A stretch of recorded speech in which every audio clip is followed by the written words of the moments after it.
come on board and have a wonderful interaction with both of us. Hello, everyone. I'm so excited to be here.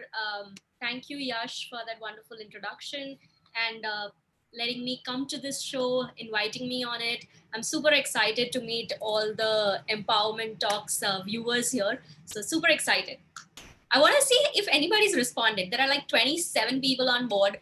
I would love to see all of you respond. Say hello, hi, give me a wave.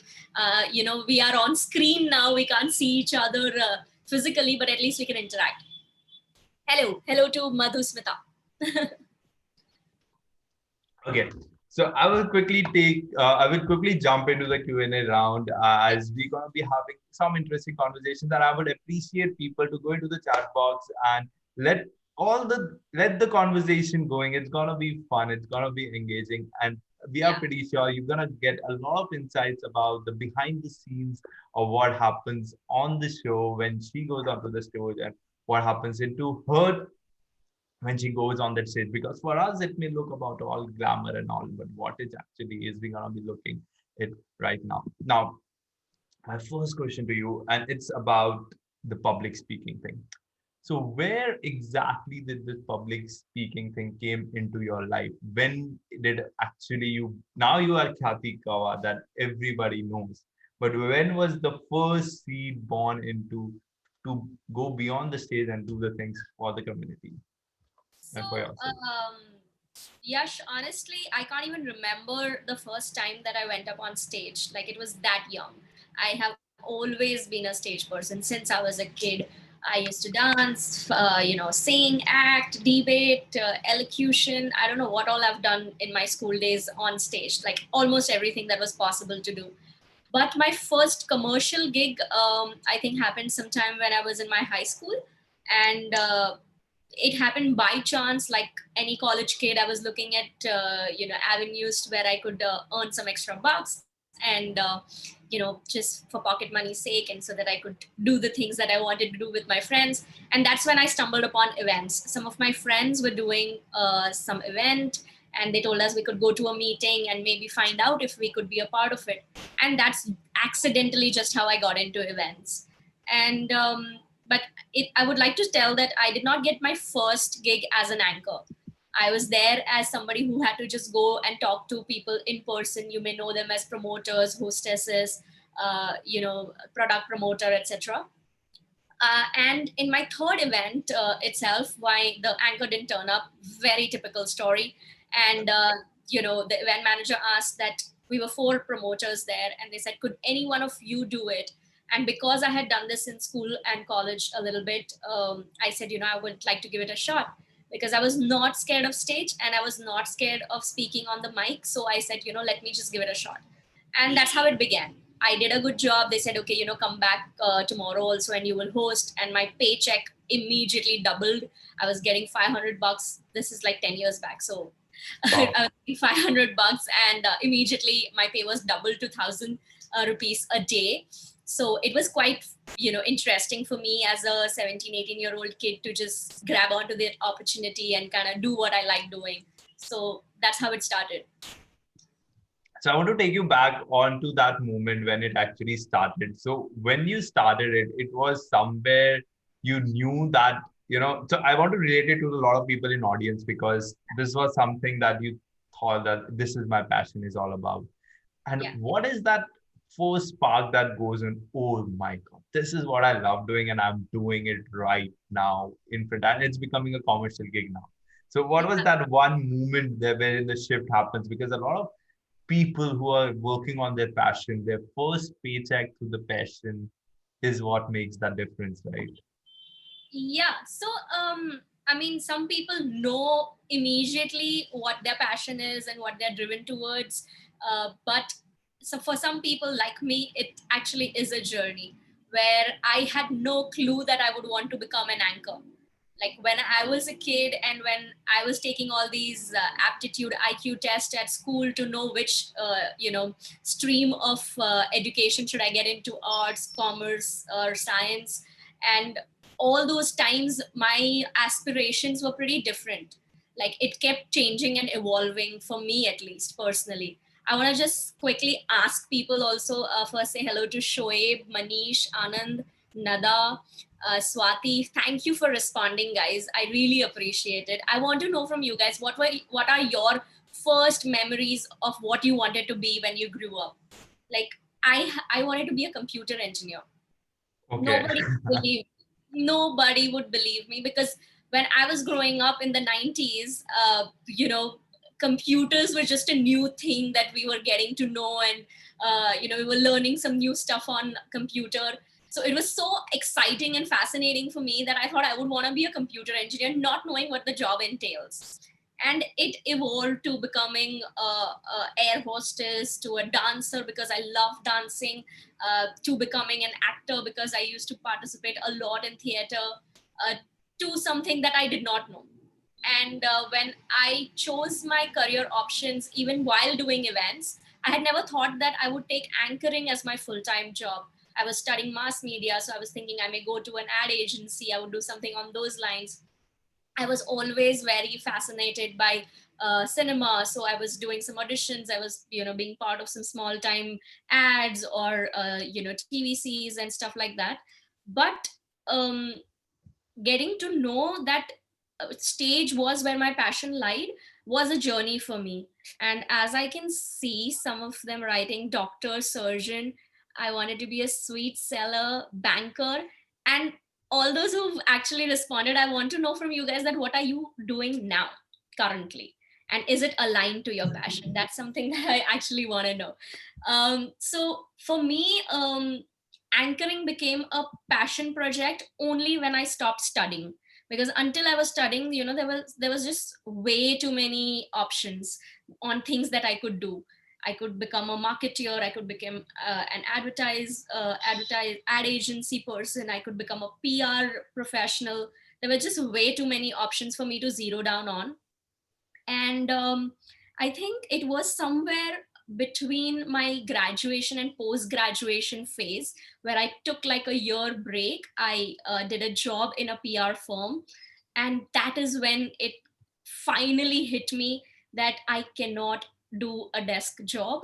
And what I love doing, or what I love being, and where I like being the most is the stage. And whenever I'm on stage, I mean, this is a very personal thing for me. I don't know how many stage presenters or performers feel that way, but I feel like the most energized and alive. Like every part of my being is alive when I'm on stage. I can possibly do things that I would never imagine myself doing, but I would very easily do it on stage. So that's a very different kind As of. soon as you see those eyes looking at you, you get that energy and you drive that energy from them, and then that is what energizes you. And that is something for me as well. Like when I used to be Yeah. on stage, I really enjoy being there, and and just love being there. So that's like the important other aspect that I want to discuss with you is the public speaking aspect of it. And a lot of people in the audience and those who are viewing us on the YouTube as well, for them public speaking is became such a the big term that okay, if I go on stage, maybe I may not be able to script out or say whatever it is in the script, or there would be so many eyes looking at me, judging me, like every single thing that I'm doing, where I'm moving my hand, where I'm doing. So Hmm. is it a skill that can be taught to person, or it comes naturally to person, or if it has to be taught, what is the parameters to kind of work on? Because there are so many things when people like this can be a public speaking that we are doing, but you Yeah. know different So different it's things a are there. very loosely used term, and I mean, there are just way too many dynamics involved when it comes to public speaking, right? Like, it's not just that you know the language and you can speak it fluently, you can become a public speaker.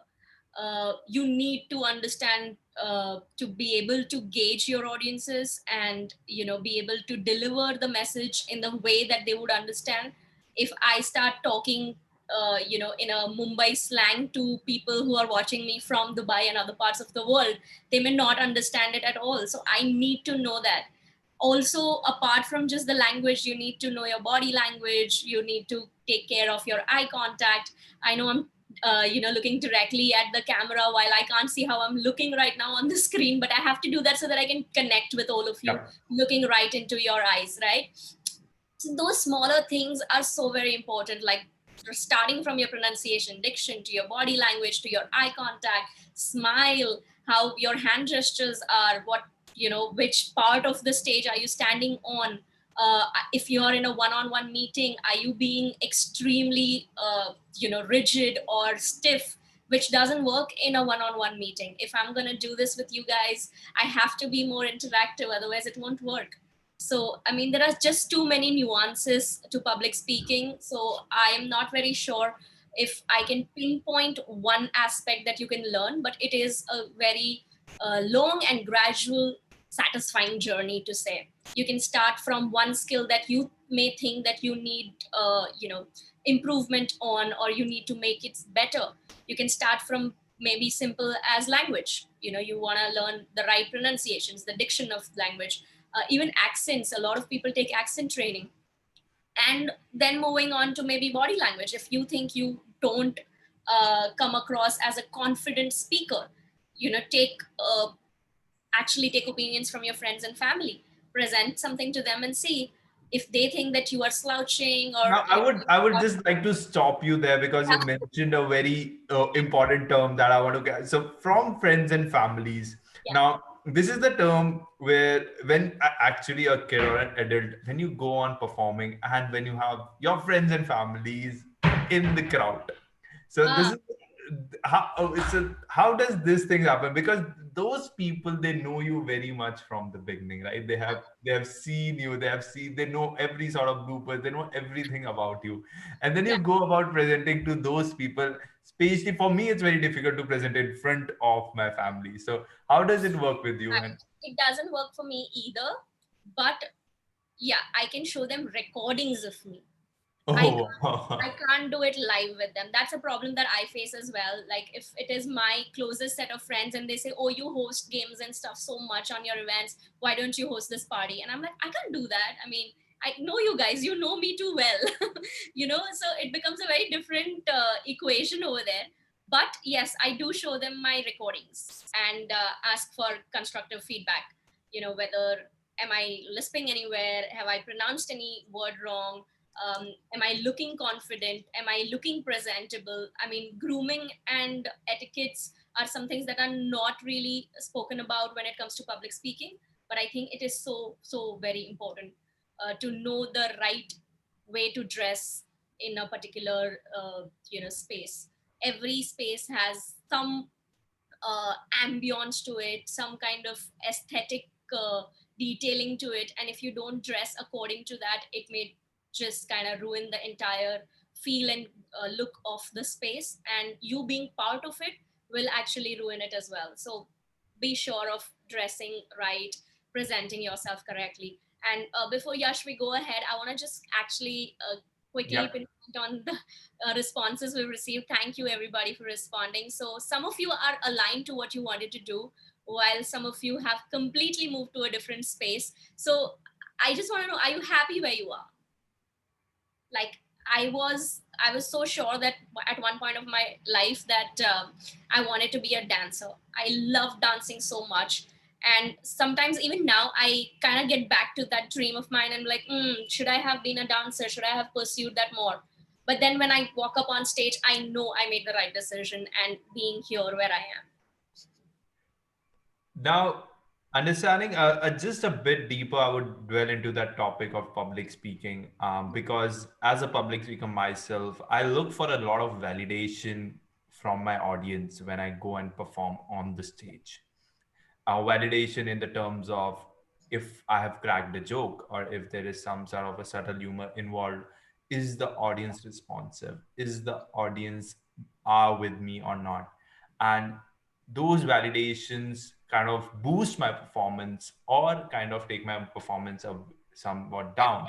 Now, I'm pretty sure you must have been into those situations, and how important aspect is to be the how as an audience it's important to be responsive to the people who are there on stage. And what do you expect as a performer from the audience there? I mean, it's totally a give and take relationship between anybody who's on stage to the audience.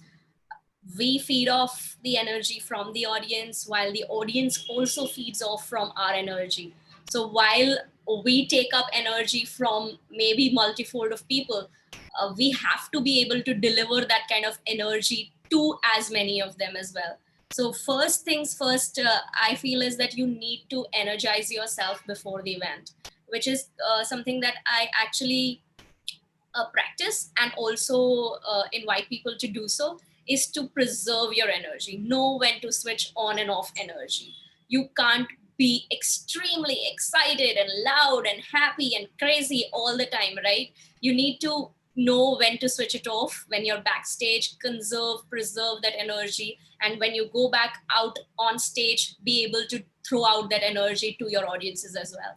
So many times it happens, Yash, it's not even funny, that the audience is dull and sitting idly, not doing anything. And the moment I walk up on stage and start talking, just talking in a little enthusiastic tone, immediately their attention is taken. And then you engage with them, converse with them, and immediately they are engaged with you. So, I mean, it's a probably a trick or a skill that you learn over in the job.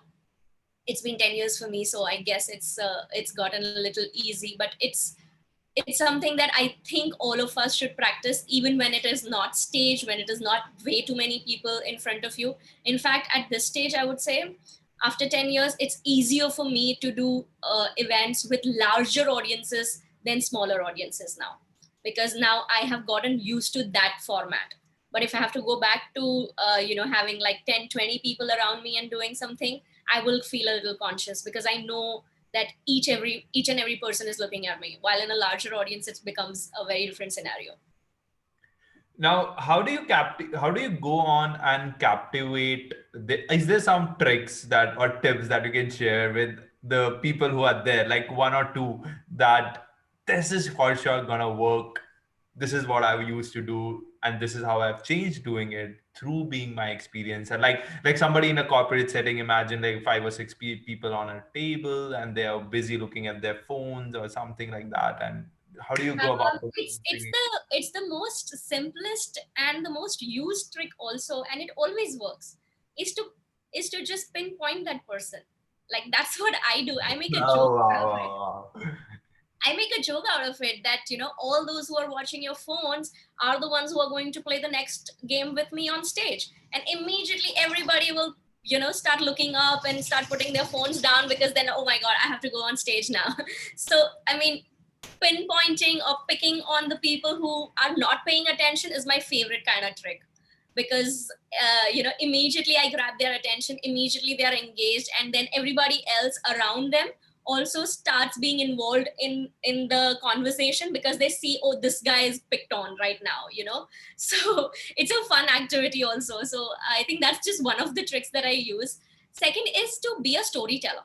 Say personal stories. Like right now, while I'm trying to, probably in my best effort, trying to explain what public speaking is, I'm saying a lot of personal stories.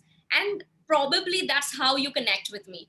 That's how anyone on this forum right now will connect with me. Maybe they have gone through something similar, or they've had some part of similar journeys. And those are the ways relatability is created, connect is created, and that's when your audiences will then listen to you every time you walk up on stage. So my first effort on any event is to create a connect with my audience. If I don't connect with you, you don't connect with me, the event is not going to go well. So yeah, that's my trick. Now going into this trick of yours and the trick of many people. So what is happening? I will just break it down. So a person who is in the audience, he's in a comfortable position. You're saying that you're moving him from a comfortable position to a vulnerable position, and that's what alarms that person, that my comfortability. I'm gonna be on the stage. People are so why is it that the person who's going to move on stage becomes vulnerable according to you? Why is it people are so hesitant to come on stage?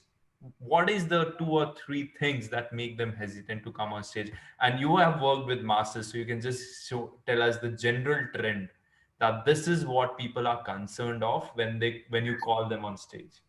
So I'll tell you what is a general perspective of anybody who has any kind of stage fright or nervousness.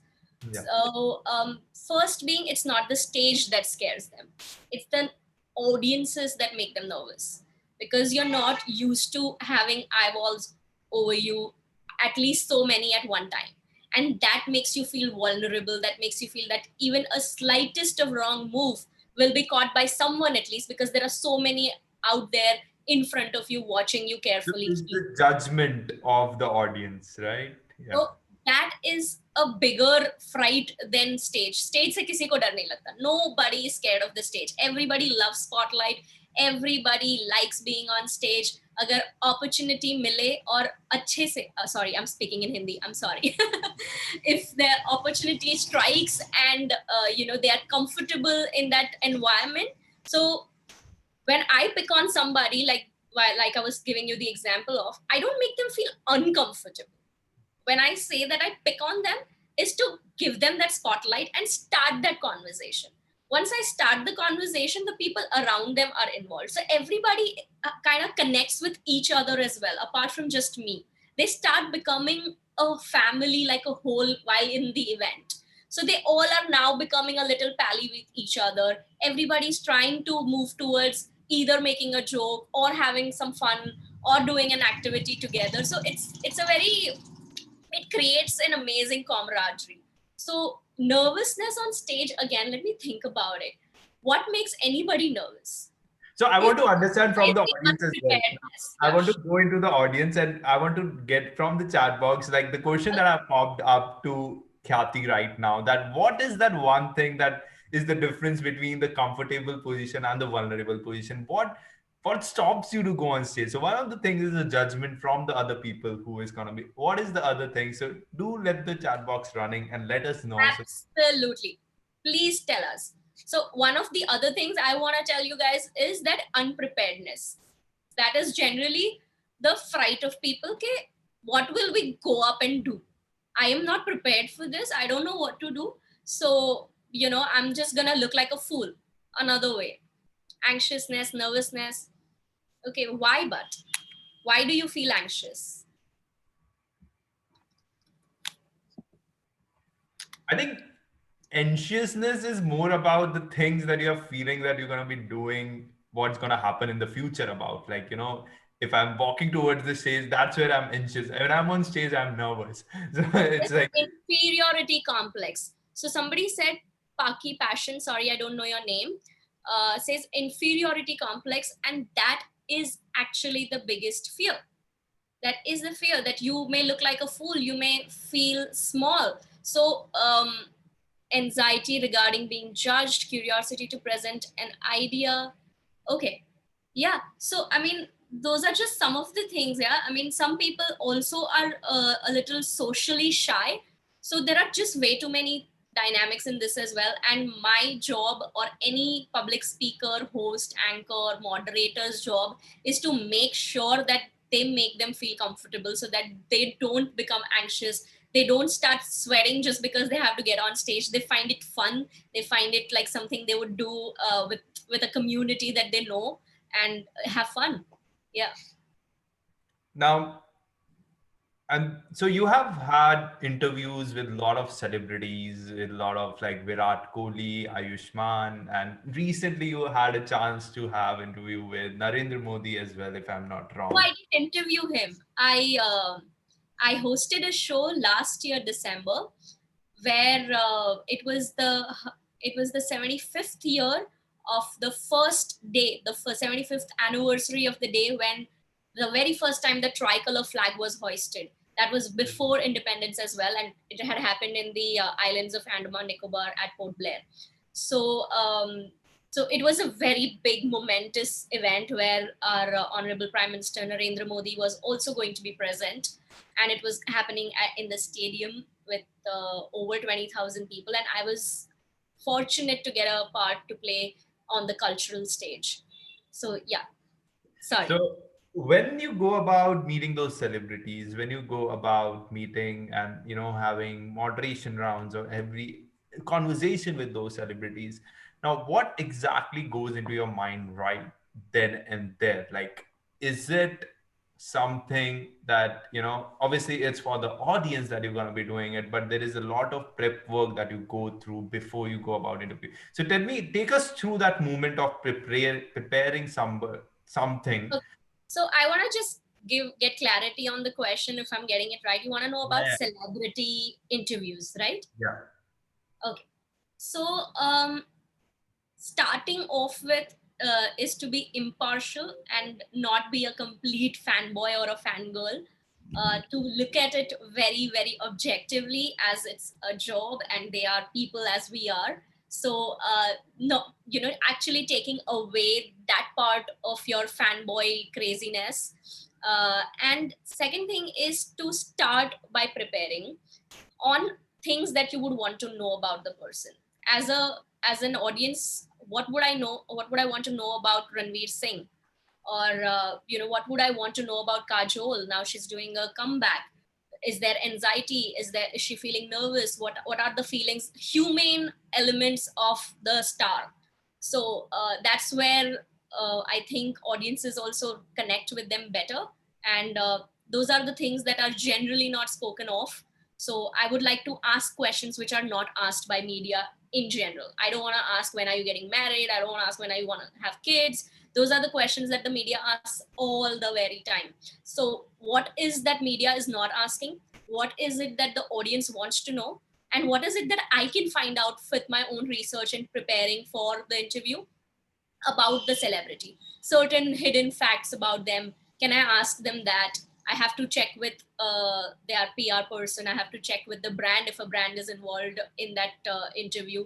So yeah, preparing for it, really preparing for it. And I think the first thing I do when any celebrity is also part of an event or a setup where I'm interviewing them is to introduce myself as an equal. I think that is something that most of us forget to do. And because of the entourage that comes with the celebrity, we kind of feel intimidated by the stardom that they come around with. But to know that you are here to do a job and they are here to do a job as well. So let's talk as friends, as equals, as two people conversing, and yeah, keep the conversations as friendly and as real as possible. Now, for an outsider or for a viewer, this industry of being into the anchor or model and going out there, corporate events and doing a lot of celebrity events and a lot of things, it looks very glamorous. It looks very, stardom based. You are connected with so many people. You have so many relations and networks around you. So what is the industry same from inside? And like, I just need a general perspective. How has been, your journey been into this industry? From you have been in this industry for 10 years, so is it as glamorous as we think of, or there is some other side to the story? Um, everything. What is that saying that goes that the grass is greener on the other side, right? So it's It's like kind of the the grass is same. greener on where I stand. Yeah, like I mean, it looks pretty glamorous, and oh my god, you get to meet the stars, you get to travel, you get to wear such amazing clothes, and so many frivolous, superficial things that move around the job. I'm not saying it's not part of my job. It is very much a part of my job. I need to, whether I like it or not, have to take care of my hair, my skin. If I am fit enough, if I'm healthy, if my throat is fine, I should have a stylist. I should have like x number of clothing items ready for different kind of events. And there is travel, and there is a bit of glitz and glamour. But is that all that my job entails? No, it doesn't. In fact, all of this is just the superficiality of the job. The real job is before and during the event. Before is the preparing, the pitching, the connecting, and researching, and then delivering.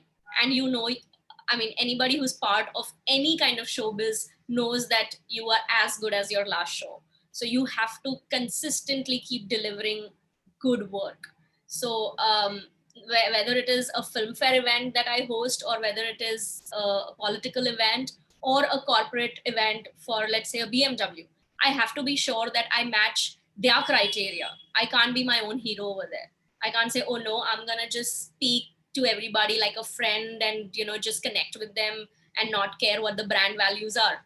The brand is a luxury brand. They want to keep it classy and elegant and etc. So I need to be sure that my language, my tonality, my attire, each and everything matches what the brand requires. So there is a lot of hard work that goes in, and you know, the final product you see is a picture or a video of that event, and that looks amazing and glamorous, but it actually isn't. There's just way too much work behind it. And that's a pretty like that's what the important point for us to take away from this conversation and for everything that we do in our life. I love the line that you said that you are as good as your last show.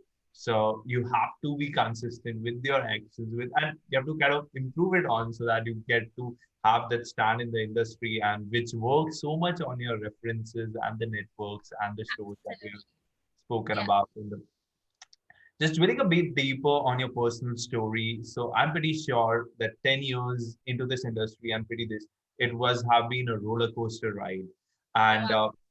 maybe like it happens with me and many other people as well. Like in your personal life, you may be going through a lot of depressing phases because you get to meet, control those emotions and all those sort of things. But when you go out on the stage, you have to be that smiling Khyati. You have to be that person who everybody looks up to and says, she is so inspiring. She's so happy, full of life. Now, when you live this dual life of being a soul where everything is happening so bad in your personal life and going out there on stage and performing to your best, in that shift that happens, what sort of mental toll does it take, and how have you dealt with it so far? So, with my life personally, I can only give examples and learnings from what I have experienced. Is always been that every time there was a setback in my life, whether it was financial setback, whether it was a family setback, I got an opportunity to be myself and to live my full potential while on stage. So when it happened repeatedly a bunch of times is when I realized that no matter what the setback is, I know that I can tap into my actual potential while I'm on stage. When I get off, it's not that I have this crazy energy throughout, but I know that I am capable of tapping into it.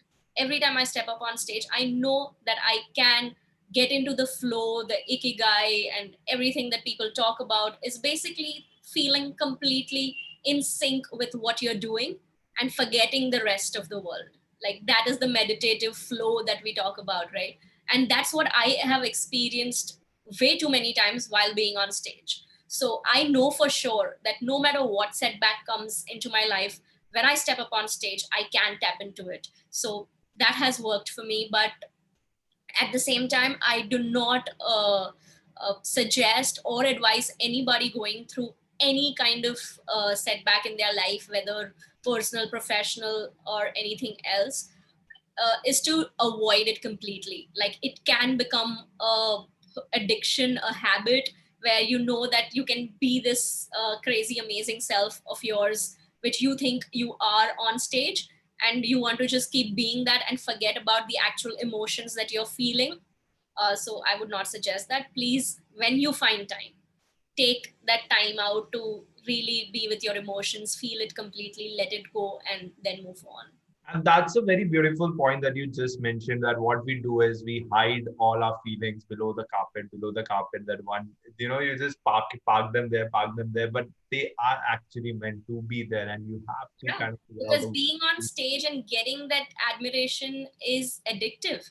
You can feel that, oh, I am so happy. I am like this happiest person. I feel so energized. Everybody loves me. And you may forget your real feelings. So, know how to, like when I say switch on and off your energy, also know when to switch on and off your emotions. If I switch off my real emotions to get on stage and be this stage person that is required to do the job and make everybody happy, I need to know that I need to switch that off and actually take care of my real emotions as well. Yeah. Yeah, so switching on and off becomes a problem for a lot of people, and for me as well. Like, like so into this. Uh, One more important question I want to ask is, you have gone through those phases, and you have kind of realized that every time there is something hard happening in my life, would have to come back stronger, and you came back stronger into your.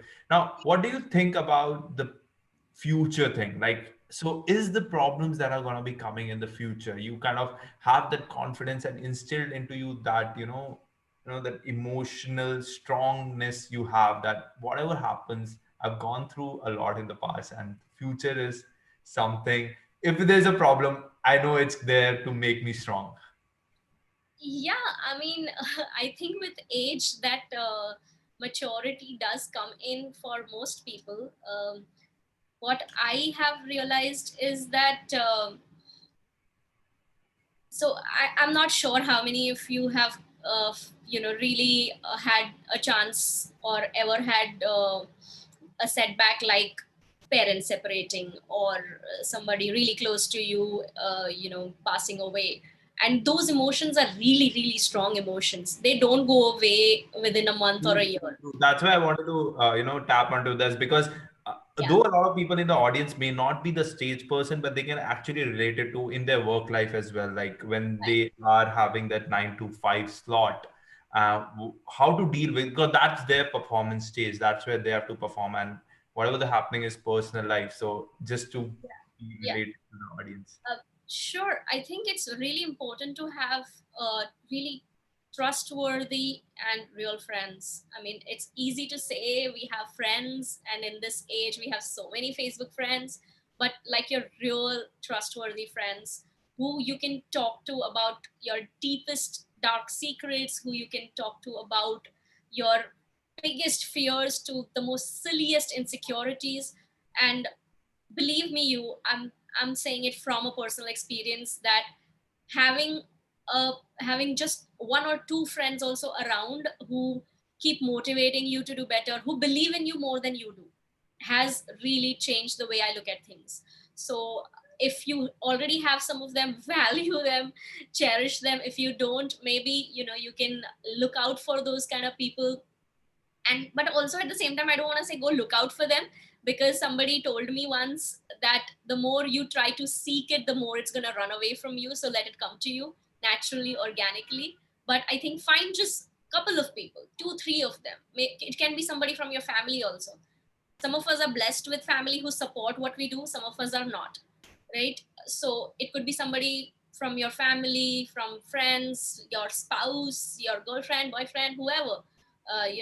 Your colleague could be somebody who just believes in your potential and doesn't let go of that. I think that has really really helped me. And of course meditation has helped too. Wow, I love the way you mentioned about the meditation. I'm a In great. fact, it's the lockdown that got me a lot more, in tune towards my spiritual self than any time else. But I was You always, love your spiritual self now? You're loving your spiritual self? I'm enjoying this time. I mean, there are a lot of hardships going around with finances, with work, with everything else. But I have gotten so much time for myself, and my needs have reduced so much that I think I can be fine for a while.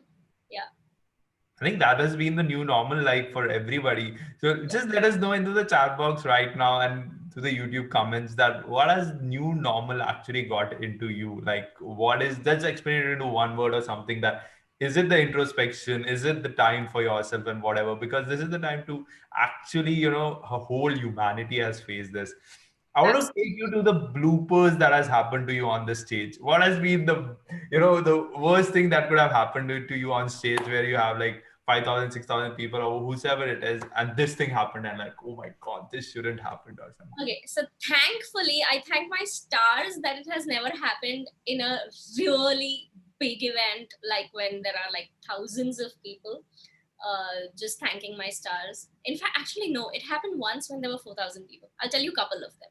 Okay, and everybody has the bloopers. So anybody who thinks that, oh my god, I prepared so much, I've been doing this for years and still I went up on stage and goofed up and fumbled, it's okay. Don't take it so seriously that you have to be perfect to the T all the time. The more you're being real on stage and authentic on stage, the more the audience connects with you, and that's more important than having a perfect diction and saying all the lines perfectly. So coming to the bloopers, there are a bunch of them. I'll start with the most embarrassing one. It was in Pattaya, sorry, not Pattaya, it was in Phuket. I was hosting for a brand, and there were about 300 people who were flown to Phuket for this R&R event. And I started the event very nicely. It all was going smooth. So I'm not sure how much technical knowledge all of you have about the elements that are there on stage. So I'll just try to describe it to you. So there is a podium, and right behind the podium, there is an LED panel, and there is an LED wall also, Yes. and right below the LED panel is this light. Okay, let's call it a simple light that is there, which is like this huge. Okay, so it was placed in a way that it was right next to the podium. So if I didn't look properly, I could trip on it, which I did once. It was fine. Then I invited the CEO or the biggest management official who was there. He came in, and I just stepped back to give him space to come to the podium, and I tripped on it and I fell. I literally fell on stage, and with my mic down, with me on my knees, and then I got up and tried to, make it a really motivational thing that happened. I was like, everybody falls down, but it's a moment that you rise up is what counts, etc. And when I fell, it was pin drop silent. Like everybody went silent. Like I could hear people breathing. It was that silent when I fell down. So it was so embarrassing, but at the same time I was like, I have to get this through because event is still to go. There is a lot of things that need to happen, and I can't let it just go down. So I did that, and people started clapping, and then every time I entered, and after that I had to get a little first aid and etc. also, because I kind of scraped my knee and everything. I came back, and then every time I said something motivational about falling down and getting up, people started cheering so much more. Like they wouldn't do that if I had not fallen down. But because I fell down, they felt like, I am so motivated, and I'm motivating everybody to rise up again and, forget about the failures, forget about the setbacks. So I'm just saying that it's something as embarrassing as that could also work if you make it work. So how So you flip the coin, right? How you actually flip the coin of converting it and putting it across the people. Though people understand it, but though you have to make that effort of not getting back and yeah, going. yeah, you have to imagine I get awkward and don't say anything. I get up on stage and just leave backstage and get my first aid done. It would be a disaster for the event. Like nobody would be able to pull it back again. So you have to actually, one of the most important points of being a public speaker, especially a host, is to be able to do crisis management, to be able to fill in the dots, join in the dots, fill I in the can totally gaps. relate into that. Yeah, you have to be able to spontaneously take charge. And that's one of the things that cannot be taught. Everything else can be taught. You can be taught body language, you can be taught diction, accent, everything. But spontaneity and how having to manage a situation which cannot happen, you do never know. But you have to do it. It's actually, yeah, it's the kind of the job that nobody knows, but you have to do it. Okay, I'll So, tell you one more one yeah, yeah, more please go ahead. blooper. Now this was not embarrassing for me, so I'm gonna say it nicely.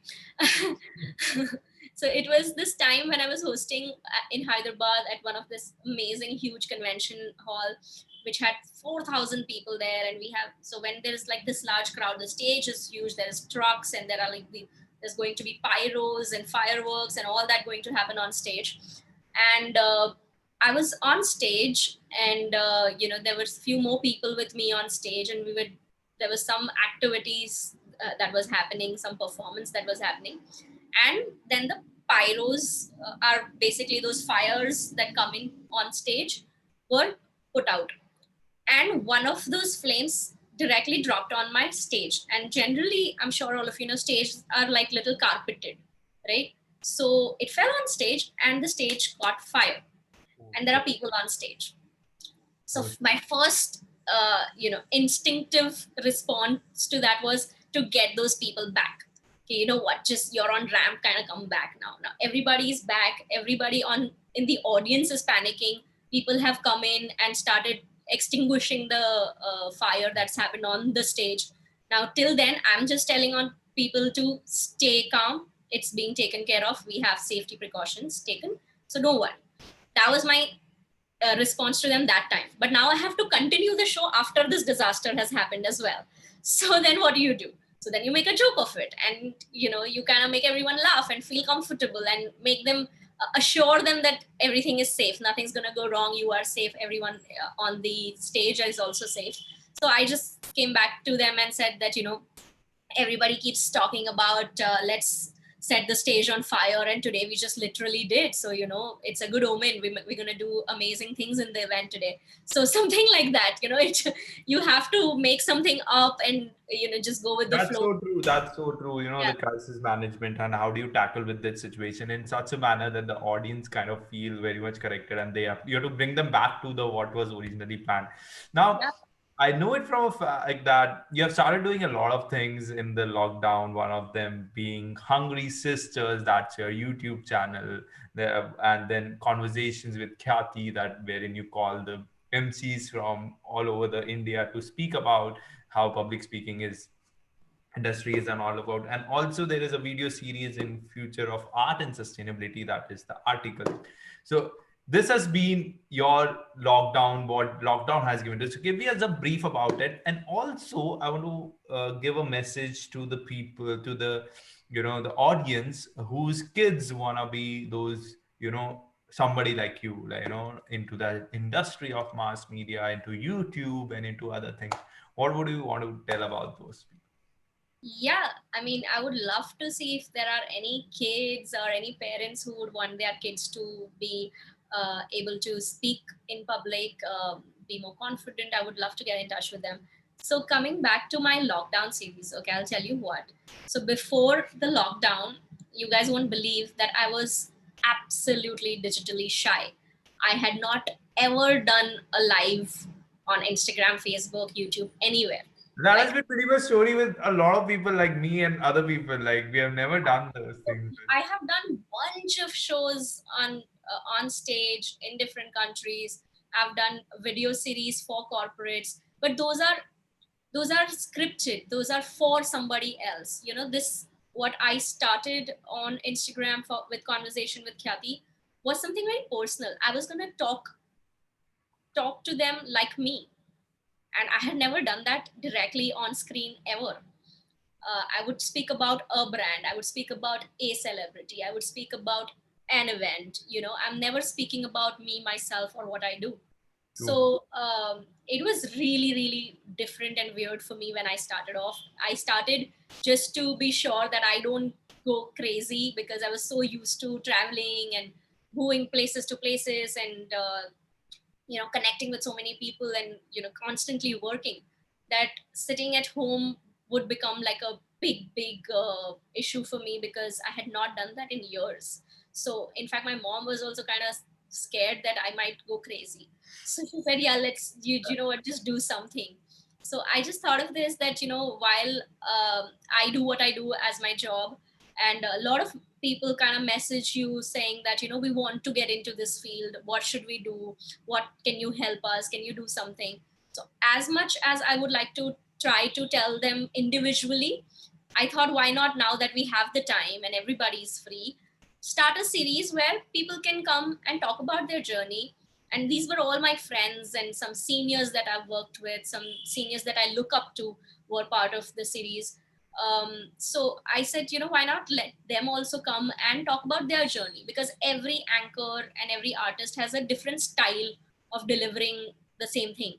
I may be doing a job of an anchor, and another one does the same, like Yash is doing, but we both may have a very different approach to our jobs.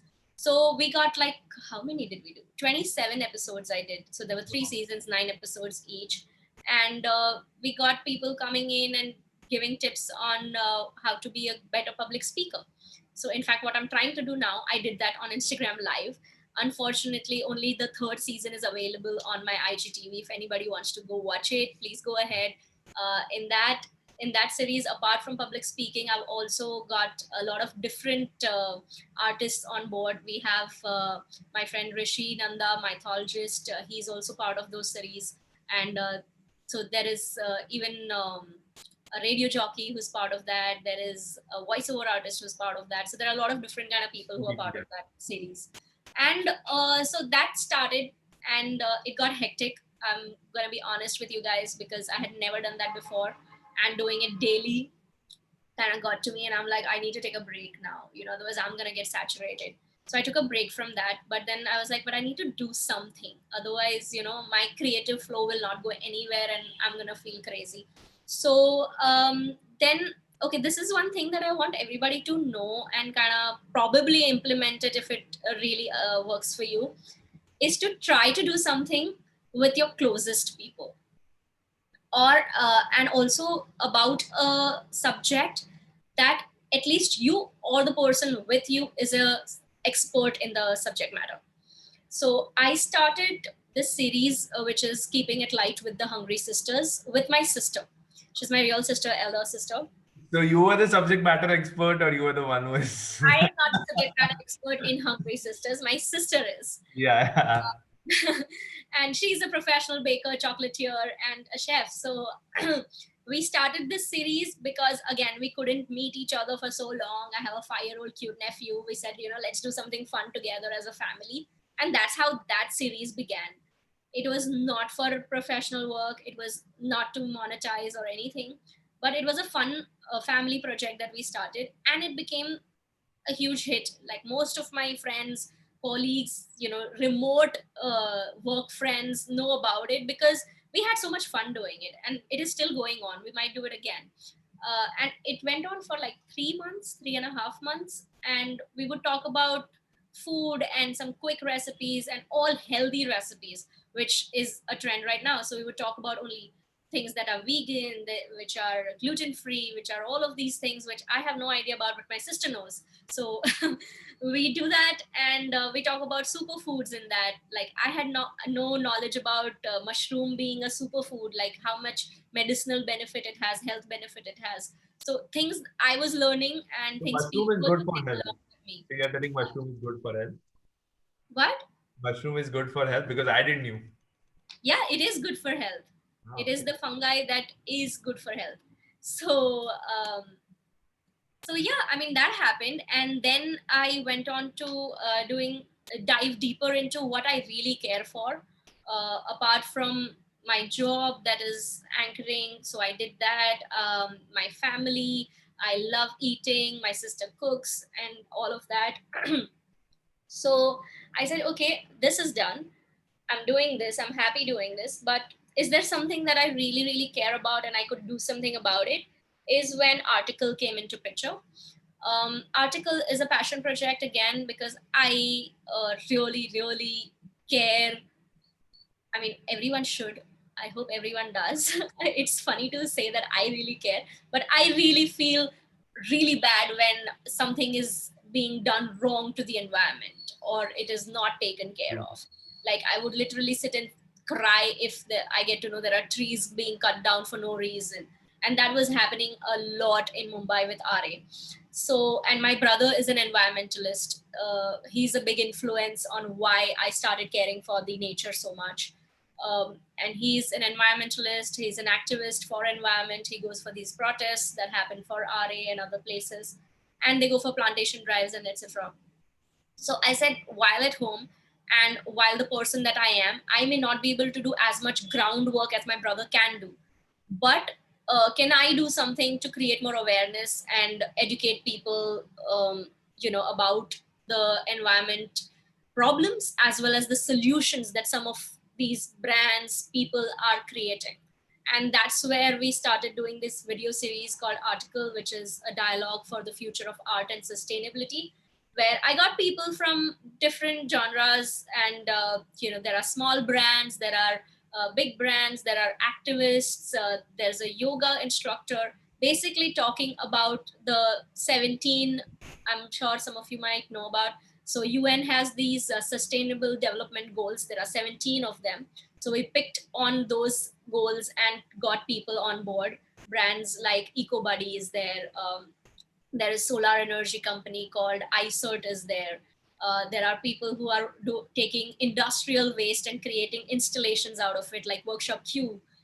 And so there's like this whole gamut of people came in together doing this video series, and just genuinely, honestly trying to educate myself and educate the viewers, and just making people aware about what is happening in the world.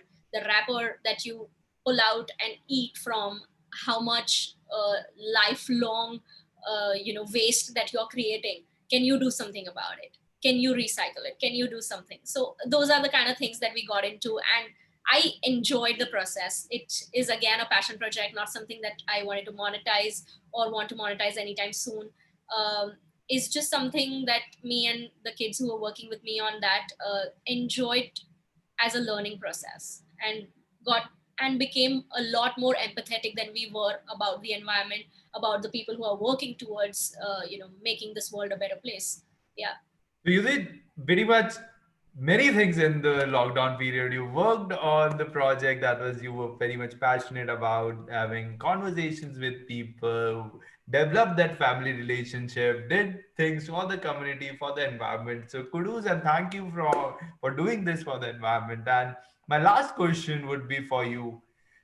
If you were given an opportunity, now whatever you go on a stage and whatever the things that you perform, there's always a message, right?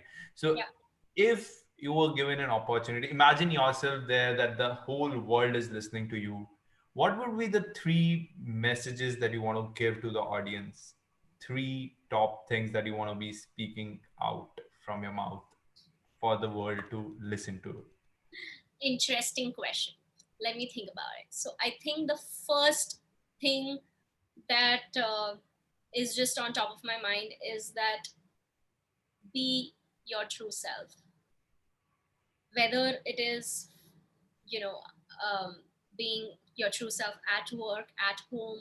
I'm not sure how many people have experienced this, but a lot of domestic disturbance happened during the lockdown, because suddenly there was just way too much time people were spending together, and they didn't know how to behave with each other. They didn't know how to be around each other for so long. For little time, you can pretend and be nice and be like, okay, I'm back from work, everything's good, let's have dinner, let's go to sleep. But when you have so much time now with the person, you just don't know how to be, because you've forgotten how to be your true self. So try and tap into what you really are, how you really are. Are you the person who speaks softly, calmly, but because of your job you need to scream on the phone or something like that? I don't know what the scenarios could be, but I have realized that if I like being at home reading and being quiet for most of my time, that is my true self. And I can do my job excellently, in an excellent way. Being loud and crazy, I can do that, but am I like that all the time? No, that's not my true self. That is my personified self. So one is that. I don't know, I get into explaining things a lot.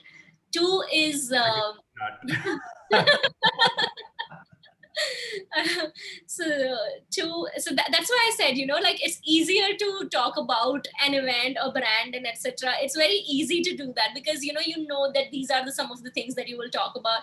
When you start talking about yourself, your goals, your thoughts, and etc., it just becomes too That's what we have created this empowerment Hub for. That's why this is the reason why we are scared, because there was nothing like that where people can be their true self. And thanks for being true here, like being true. I And am enjoying this. I hope all those people who are watching are enjoying it too. So that's one, be your true self.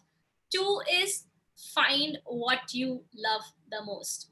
Love, you're passionate about, you feel the most for, you care the most for, whatever terminology you can give it, but find out what you really, really care for. If it is whatever it may be. Okay, let me not explain that more. you will So have, you have to get it explained by yourself. if I had not thought really hard about that, is there something, so okay, I'm sure a lot of books and everything talks about this, so let me just reiterate it. One is something that you do for yourself, one is something that you do for money, basically, so that you can survive and family and etc. And three is what you do for the world, right? So I tapped into that, which is where I'm saying that what you really care about and love doing or passionate about is I found it in environment, and I found it that I want to do something that works towards it. So probably find that. And third is, do not forget that each and every person is as special as you are. That's Have so. have empathy. That's it. Yeah. So those are the three main things from Khyati that if given an opportunity, she would go and speak out loud and spread this message to the world. So what are your three things that you're gonna be do? Have that introspection in your while you sleep today or while you finish this call today. That what are the three things that you're gonna be very much vocal about when you go out there and stage and if the world is hearing you, because those will be your values that you will go on and spread it to the world. Thank you very much, Khyati, for joining us and having this wonderful conversation with you, with us. And what I want to ask you, how was your experience coming to Empowerment Talks when we had our prep call? And you know how when Rishi briefed you, and thank you, Rishi, if you're watching us on YouTube or somewhere, for recommending Khyati to our platform and just some wonderful, beautiful words for our community, what we are doing. So Thank you. Thank you so much, Yash. I want to start with thanking my friend Rishi Nanda. He's always been a great motivator and a support as a friend to me. He's been amazing. So thank you for recommending my name here. And I want to thank Bhavani as well. She connected with me initially. And thank you, Yash. Thank you for giving artists like me and many others an opportunity to be able to speak their mind, speak of their journey and give maybe a little motivation to anybody who's looking out to do something in the arena that we are in. And I am really open to anybody who would have any questions or recommendations for me. I would love to connect with all of you. I'll surely send in my social media handles for all of you to connect with. But thank you. I think Empowerment Talks is a great platform for all those looking out to get motivated or to know about a certain field. I think it's a great opportunity for all those seeking out. So thank you very much, and thank you for all of you who are watching us on YouTube. And please do subscribe to our YouTube channel right now. We have these conversations every single day with the persons whom you want to have conversations with, the persons who you want to aspire to be business leaders, influencers, wanna be impact changers, opinion shapers. That's what we bring to this platform. So thank you very much for joining us on YouTube. Now, if